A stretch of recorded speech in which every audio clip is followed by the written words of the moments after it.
നമുക്കറിയാം, ഈ കഴിഞ്ഞ ദിവസങ്ങളിൽ വിലങ്ങാടും വയനാടും ഒക്കെ ഉണ്ടായ ഒരു ഉരുൾപൊട്ടലാണ് വീണ്ടും മുല്ലപ്പെരിയാർ എന്നൊരു വിഷയം ഇപ്പോൾ വീണ്ടും ലൈവായി ഇന്ന് ജനങ്ങളിലേക്ക് എത്തിയിരിക്കുന്നത്. നമ്മുടെ ഈ നാട്ടിൽ നടക്കുന്ന ഇതുപോലെയുള്ള പ്രകൃതിക്ഷോഭങ്ങളും പ്രകൃതി ദുരന്തങ്ങളുമൊക്കെ ദൗർഭാഗ്യവശാൽ മഴ പെയ്യുമ്പോഴോ അല്ലെങ്കിൽ വെള്ളം പൊങ്ങുമ്പോഴോ അല്ലെങ്കിൽ എവിടെയെങ്കിലും മണ്ണിടിയുമ്പോഴോ ഉരുൾപൊട്ടുമ്പോഴോ മാത്രം ചർച്ച ചെയ്യുന്ന ഒരു വിഷയമായി ഇന്ന് മാറിയിരിക്കുകയാണ്.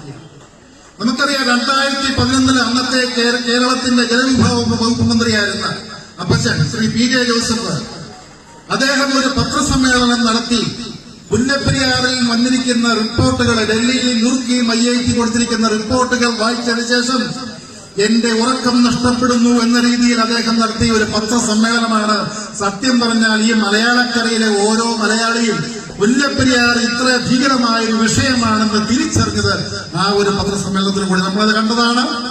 കേരളത്തിൽ അങ്ങോളം ഇങ്ങോളം ഈ മുല്ലപ്പെരിയാർ ഡാം ഡീകമ്മീഷൻ ചെയ്യാൻ ആവശ്യപ്പെട്ടുകൊണ്ട് വിവിധ നമ്മൾ ആദ്യമേ ഇവിടെ തുടങ്ങിയത് സമരസമിതിയാണെങ്കിൽ ആ സമരസമിതിക്ക് ആദ്യമായി പിന്തുണ പ്രഖ്യാപിച്ച രാഷ്ട്രീയ കക്ഷി കേരള കോൺഗ്രസ് ആണെന്ന്.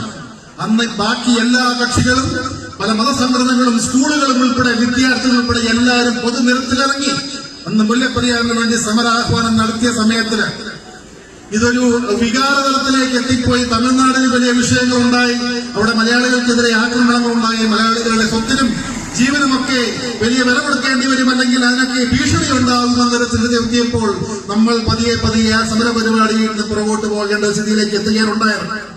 പിന്നീട് നമ്മൾ കണ്ടതാണ്, പിന്നീടുള്ള 3-4 വർഷം സുപ്രീം കോടതിയിലെ കേരളത്തെ പ്രസിദ്ധീകരിച്ച് ശാരദ എന്ന് പറയുന്ന വക്കീലിനെയൊക്കെ വെച്ച് അന്ന് കേരളത്തിലെ മന്ത്രിയായിരുന്ന PJ ജോസഫും അദ്ദേഹത്തിന്റെ ഒരു ടീമും ഡൽഹിയിൽ തമ്പടിച്ച് ഈ വിഷയത്തെക്കുറിച്ച് പഠിച്ച് അതിനെക്കുറിച്ചുള്ള എക്സ്പേർട്ടുകളെയും സബ്ജക്ട് മാറ്റർ എക്സ്പേർട്ടുകളെ കൺസൾട്ട് ചെയ്ത് കേസ് നമ്മൾ വളരെ നല്ല രീതിയിൽ മുന്നോട്ട് കൊണ്ടുപോയ സമയത്താണ് നമ്മൾ നമ്മുടെ കൂടെ ആയിരുന്നു എന്ന് വിശ്വസിച്ചിരുന്ന പലരും നമ്മളെ പുറകിൽ നിന്ന് കുത്തി ഈ കേസ് കേരളത്തിന്റെ പ്രതികൂലമായ രീതിയിലേക്ക് അട്ടിമറിക്കപ്പെടുന്ന ഒരു ഞെട്ടിപ്പിക്കുന്ന കാഴ്ചയും നമ്മളന്ന് കണ്ടതാണ്. ഇവിടെ പലരും പറഞ്ഞതുപോലെ ഇവിടെ എല്ലാവരും കണ്ണടഞ്ഞിരുണ്ടാക്കാൻ നോക്കിയാണ്. ഇവിടെ ഇരിക്കുന്ന സ്റ്റേക്ക് ഹോൾഡേഴ്സിന്റെ കേരളത്തിനും അറിയാം, തമിഴ്നാടിനും അറിയാം, കേന്ദ്ര ജല കമ്മീഷനും അറിയാം, കേന്ദ്ര ഗവൺമെന്റിനും അറിയാം, സുപ്രീം കോടതിക്കും അറിയാം ഈ ഡാം അപകടാവസ്ഥയിലാണെന്ന്. 50-60 വർഷം ആയുസ്സുള്ള ഡാം 130 വർഷത്തിൽ എത്തി നിൽക്കുന്നു എന്ന് പറയുന്നത് ഇത് ഇന്ത്യയിലല്ല, ഇത് ഏതെങ്കിലും യൂറോപ്യൻ രാജ്യങ്ങളിലോ അല്ലെ അമേരിക്കയിലോ ആയിരുന്നെങ്കിൽ പണ്ടേ ഈ ഡാം ഡീകമ്മീഷൻ ചെയ്തേനെ. കേരളത്തിന് ഈ ഡാമിനെ കുറിച്ച് ഒരേ ഒരു ആശങ്കയുള്ളൂ. കേരളത്തിന് മുല്ലപ്പെരിയാറിന് ജലം ആവശ്യമില്ല, ഒരു കാലത്തും ആവശ്യം വന്നിട്ടുമില്ല, ഇനിയും ആ ജലം നമുക്ക് ആവശ്യമില്ല. ആ ജലം നമുക്ക് ഇടുക്കിയിലേക്ക് ഒഴിച്ച് വിട്ടാൽ പോലും നമുക്ക് വീണ്ടും അത് കേരളത്തിന് എക്സസ് വാട്ടർ, അധിക ബാധ്യത അല്ലെങ്കിൽ അധിക വെള്ളമായി മാറുകയുള്ളൂ. തമിഴ്നാടിന് ഇപ്പോൾ കൊണ്ടുപോയിരിക്കുന്ന അതേ അളവിൽ തന്നെ അല്ലെങ്കിൽ അതിൽ കൂടുതലോ ജലം വിട്ടുകൊടുക്കാൻ കേരളം തയ്യാറാണ്. കേരളത്തിന്റെ ആവശ്യം കേരളത്തിലെ ജനങ്ങളുടെ സുരക്ഷ മാത്രമാണ്. ഈ ഒരു കാര്യം എന്തുകൊണ്ടാണ് നമ്മൾ നേരത്തെ ഞാനിപ്പോ തൊട്ട് മുമ്പ് ഈ TV ചാനലുകളോട് പറഞ്ഞതുപോലെ കേരളത്തിനും തമിഴ്നാടിനും ഇടയിൽ ഒരു മധ്യസ്ഥനായി ഇതുവരെ കേന്ദ്ര ഗവൺമെന്റ് വന്നിട്ടുണ്ടോ? ഈ ഒരു വിഷയം കേരളത്തിൽ വരുമ്പോൾ അല്ലെങ്കിൽ തമിഴ്നാടിൽ വരുമ്പോൾ തമിഴ്നാട് ഗവൺമെന്റിന് എന്തുകൊണ്ടാണ് ഒരു തീരുമാനമെടുക്കാൻ പറ്റാത്തത്? നമ്മൾ മനസ്സിലാക്കണം. ഈ ഒരു വിഷയം വന്നു കഴിഞ്ഞാൽ തമിഴ്നാടിലെ ജനങ്ങൾ ഗവൺമെന്റിനെ തിരിയും. അവിടെ പ്രതിപക്ഷം അവരെ വികാരപരമായി ഇളക്കിവിട്ട് ഈ ഗവൺമെന്റിനെ തിരിയുമെന്നുള്ള ഒരു രാഷ്ട്രീയ ഭീതി മാത്രമാണ് തമിഴ്നാടിന് ഒരു തീരുമാനമെടുക്കാൻ പറ്റാത്തത്.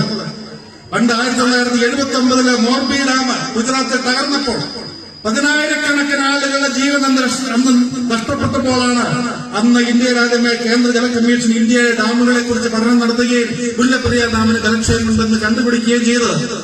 അതിനുശേഷം കേരളത്തിലെ മുഖ്യമന്ത്രിയായ ശ്രീ കരുണാകരനും അന്ന് തമിഴ്നാട് മുഖ്യമന്ത്രിയായിരുന്ന MGR കൂടെ ഒന്നിച്ചിരുന്ന ഒരു മേശയ്ക്ക് ചുറ്റും വരുന്ന ഉദ്യോഗസ്ഥ തലത്തിലിരുന്ന ചർച്ച നടത്തിയിട്ടാണ് അന്ന് തമിഴ്നാട് 152 അടി ഉണ്ടായിരുന്ന മുല്ലപ്പെരിയാറിന്റെ ജലം 136 ആകാൻ സമ്മതിച്ചത്.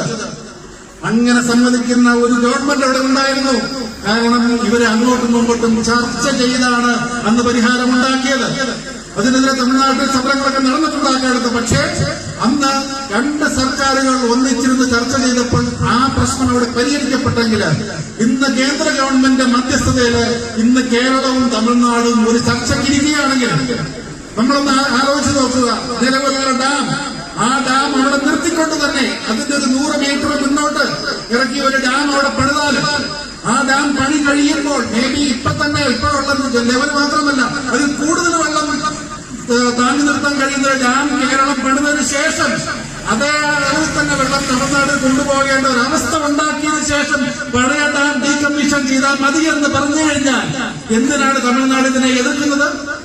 അവർക്ക് അതേ അറിയില്ല. ഇന്നിപ്പം നമുക്കറിയാം, ഈ ജലം തമിഴ്നാട് തികച്ചും സൗജന്യമായാണ്. 10 ലക്ഷം രൂപ എന്തോ ആണ് ഒരു ടോക്കൺ ആയിട്ട് വരുന്നത്. കേരളം പറയുകയാണ് നമുക്ക് അതുപോലും വേണ്ട, ഞങ്ങൾക്ക് ഞങ്ങളുടെ ജനങ്ങളുടെ സുരക്ഷ മാത്രം മതി.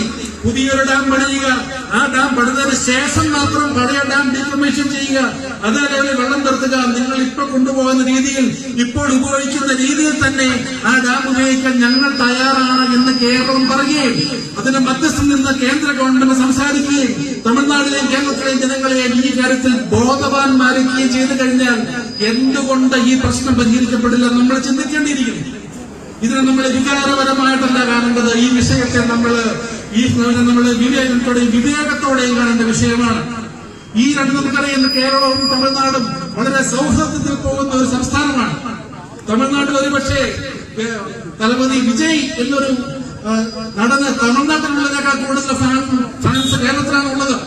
കേരളത്തിലെ നമ്മുടെ പല മലയാള സിനിമകൾ തമിഴ്നാട്ടിൽ വളരെയേറെ നന്നായിട്ട് ഓടുന്നുണ്ട്. ഈ രണ്ട് സംസ്ഥാനങ്ങളും സൗഹൃദത്തിലാണ് പോകുന്നത്. നമ്മൾ രണ്ടുപേരും ഒരേപോലത്തെ ഭാഷകൾ സംസാരിക്കുന്നു, ഒരേപോലത്തെ സിനിമകൾ കാണുന്നു, നമ്മൾ ഏതാണ്ട് ഒരേപോലത്തെ ഭക്ഷണങ്ങൾ കഴിക്കുന്നു.